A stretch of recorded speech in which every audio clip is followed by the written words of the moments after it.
Anytime you have a morning appointment here, you'll walk into the door and see a sign that says, "Excuse us, we're in our morning huddle."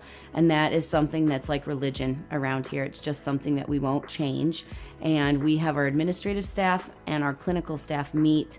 We go over the schedule. We try to identify times that maybe we might be running late and try to call a patient and warn them or move the schedule around, come up with a time to see an emergency that needs to be seen that day, and then make sure that we have all of our information about patients' insurance or our treatment plan presentation ready to go.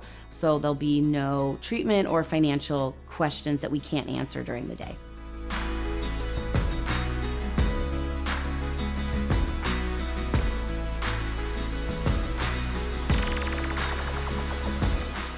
When I started Affinity Dental 10 years ago, we was just me and one assistant.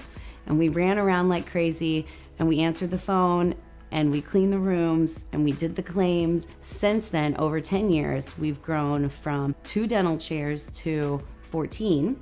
And now we have several general practitioner dentists, as well as an in-house endodontist, which is a root canal specialist, and also an in-house periodontist, which can treat surgically gum disease, gum recession, and is also an implant placement specialist. The hygiene team at Affinity Dental is wonderful.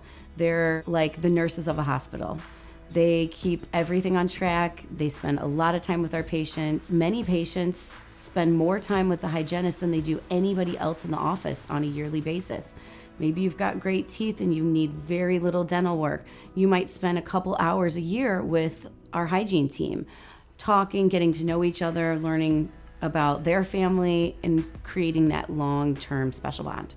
At Affinity Dental, because we have an in-house periodontist and endodontist, that allows us all to work really collaboratively together. And the hygienist could treat non-surgically a patient that has gum disease. They can do everything they could possibly do without needing to then go up to the periodontist. But when our periodontist receives a referral, they know that we've done everything that we can for that patient before we send them to a specialist. Sometimes the patients that have the most extreme dental needs are the ones that avoid the dentist the most and are the most scared of the dentist. And so there are people that need some hand holding, and they need to have a nice, trusting relationship with the general dentist and their hygienist, and then to know that hygienists and dentists can walk them right upstairs and introduce them to the specialist that will be completing some of the scarier sounding treatment for the patient,